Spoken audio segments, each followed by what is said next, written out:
Happiness after 60 isn't built by big wins. It's protected by small refusals. There's a moment I started noticing in my own life. A message would arrive, something that used to pull me right in. A family drama, a little bait. A request that would turn into an obligation. A conversation that always ended the same way. And my old habit was immediate: reply fast, explain, fix, defend, argue. I would donate my peace before I even realized I had it. But one day, quietly, I did something different. I paused. Just long enough to feel my body. Just long enough to ask one question. Will this cost my peace? And instead of answering, I set the phone down. I went back to my tea. And the world didn't end. That small pause protected my happiness more than 100 big speeches ever did. Tonight's letter is about the small habit that protects happiness after 60, one most people skip. Because after 60, energy is precious. Your nervous system is precious. Your days are too valuable to spend on things that drain you in tiny, steady ways. So the habit is simple. Before you say yes, before you reply, before you engage, pause, then choose. I learned to pause before I pay, and the more I practiced it, the more something else happened. I started living with enough on purpose. Not because I gave up, because I stopped leaking my peace.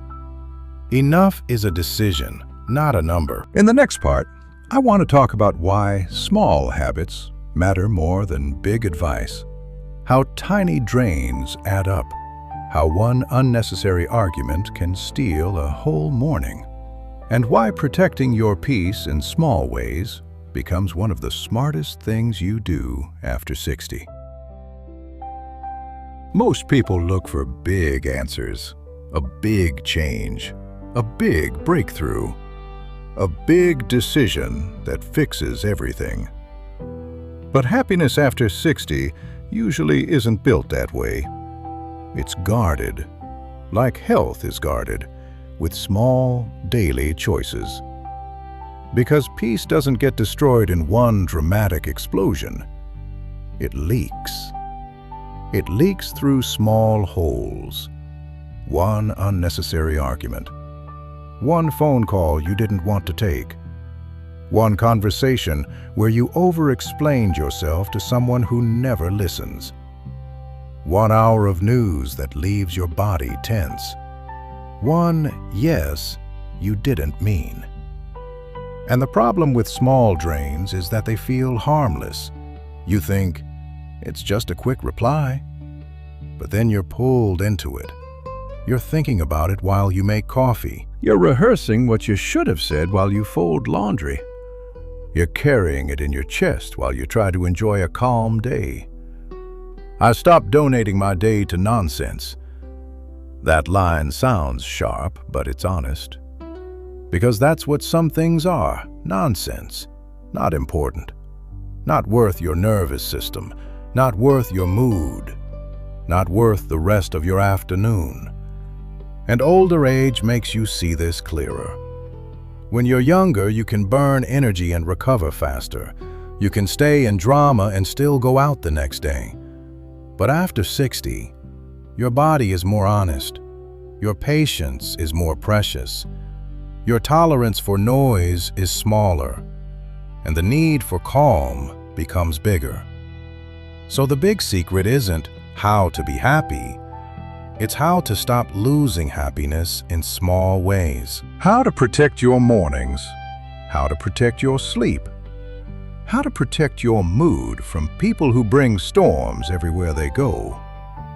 In the next part, I want to show you the habit itself. Pause, then choose your peace. Not in a rigid way, in a very human way. 3 seconds that can save your whole day. The habit is almost embarrassingly small. It's 3 seconds, a pause, before you answer, before you agree, before you engage. Because the moment something arrives, text, call, comment, request, your old wiring wants to react. And reacting is expensive. Reacting costs energy. Reacting costs mood. Reacting costs sleep later. So you pause long enough to ask one question. Is this worth my nervous system? Sometimes the answer is yes. It's your child. It's something important. It's a real conversation that needs your presence. But often, the answer is no. It's bait. It's drama. It's someone handing you their anxiety and calling it urgent. Urgency is often a trick. So once you pause, you choose one of three gentle options. You respond kindly and briefly. You delay. Or you don't engage. That's it. You don't have to announce it. You don't have to explain it. You just choose. Here's what it looks like in real life. A family drama text arrives. Old you would jump in. New you pauses and thinks, if I answer now, I'll be in this all day. So you choose delay. I'll get back to you tomorrow. Or you choose brief kindness. Sorry you're dealing with that. I hope it works out. And you stop. A baiting comment shows up online. Old you would defend yourself, write paragraphs, try to be understood. New you pauses and remembers, I don't answer everything just because it arrives. So you don't engage. Not out of bitterness, out of wisdom. A request comes in that you don't want to do. Old you would say yes and then resent it. New you pauses and chooses a clean number. Not this week. I can't. I'm keeping things simple.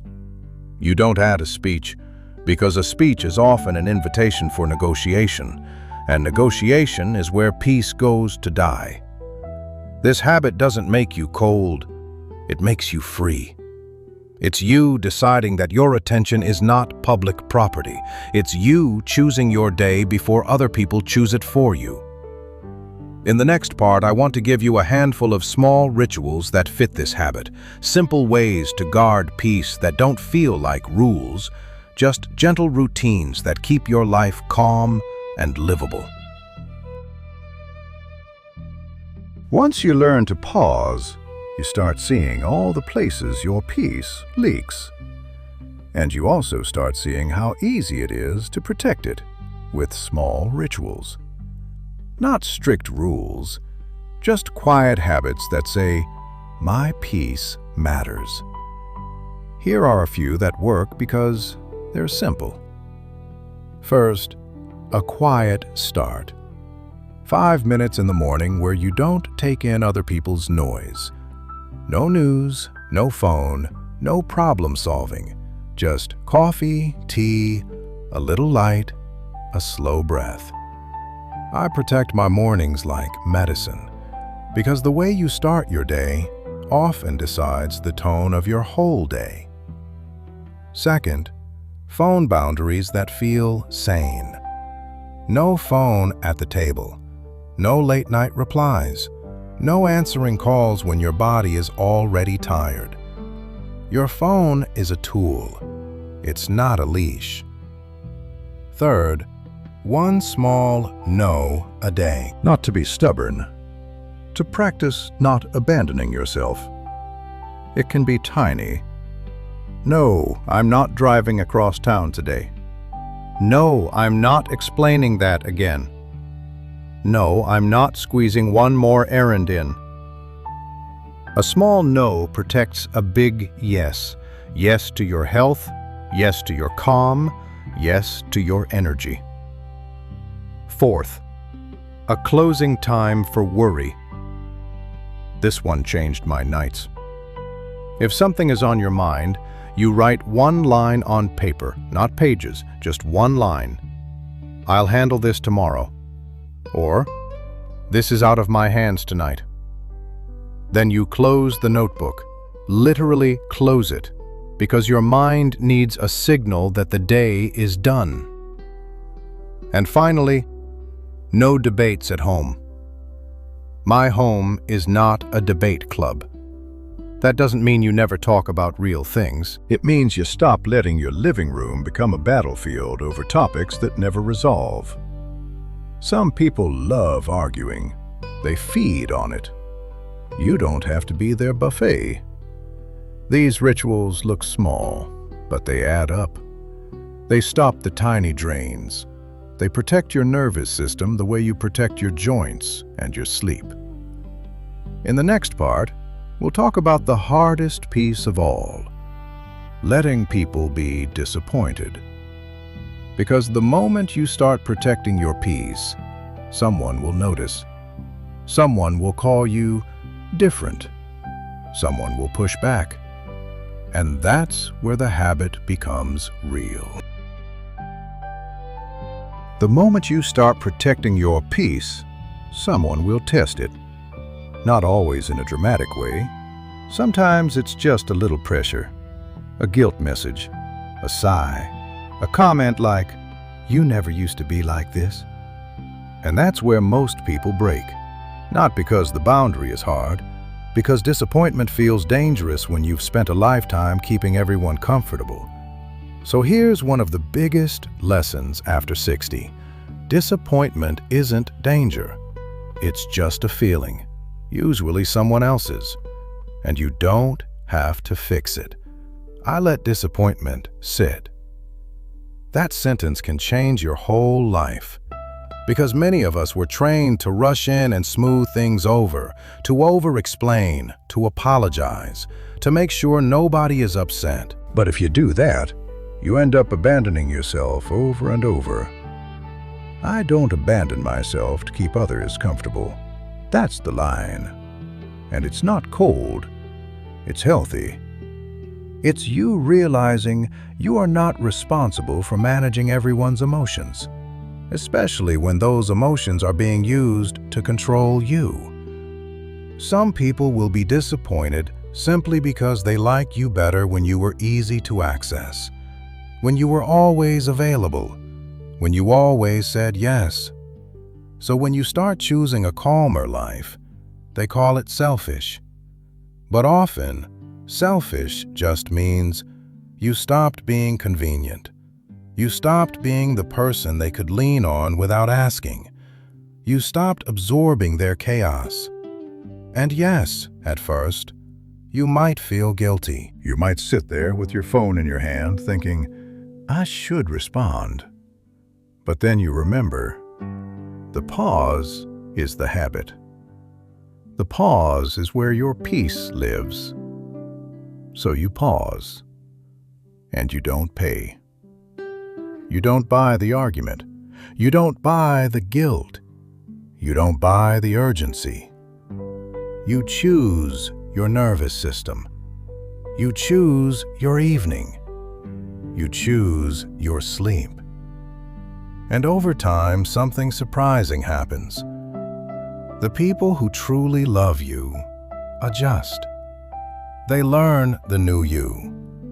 And the people who were only attached to your availability drift. And that drift is not tragedy, it's clearance. In the next part, I want to talk about the beautiful result of all this. Enough on purpose. Because when you stop leaking your peace, you stop chasing. You start savoring. You start living a smaller life that feels richer. And that's a kind of happiness people don't talk about enough. When you stop leaking your peace in small ways, something opens up. You stop chasing, not because you gave up, because you finally see what matters. You start choosing enough on purpose. And the world will try to tell you enough is a weakness. It will tell you you should want more plans, more opinions, more excitement, more activity, more proof. But after 60, you start valuing a different kind of rich. A quiet morning, a clean, calm home, a body that isn't constantly tense, a day without unnecessary arguments, a relationship that feels safe, a simple evening where you can actually breathe. Enough is a decision, not a number. And what makes it feel so good is that it's deliberate. It's you saying, I don't need to win every point. I don't need to correct everyone. I don't need to be available to everyone. I don't need to carry what isn't mine. That's not small. That's freedom. A smaller life can feel like a bigger life when it's peaceful, because you start noticing what you used to miss. You taste your food. You enjoy music again. You laugh more easily. You feel your shoulders drop without trying.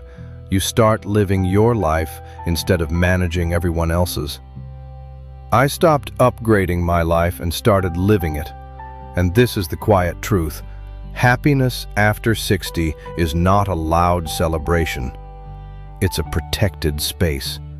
It's a life where your peace doesn't get stolen all day by tiny drains. It's you choosing your day, one pause at a time. In the closing, I want to leave you with a simple invitation. Try the pause today. Not as a rule, as a kindness. 3 seconds that can save your whole day. If there's one small habit I'd keep for the rest of my life, it's this. Pause before you pay, before you answer, before you agree, before you step into something that will drain you. Because peace leaks through small holes. And after 60, you don't have time to keep donating your days to nonsense. So try it today. When something arrives, text, request, drama, bait, pause for 3 seconds. Ask, will this cost my peace? Then choose, kindly, briefly, or not at all. Protect your happiness the way you protect your health. And remember, enough is a decision, not a number. If this letter met you at the right time, you're welcome here. And if you'd like, tell me in the comments, what's one small habit that protects your peace these days? Take what helps, leave the rest.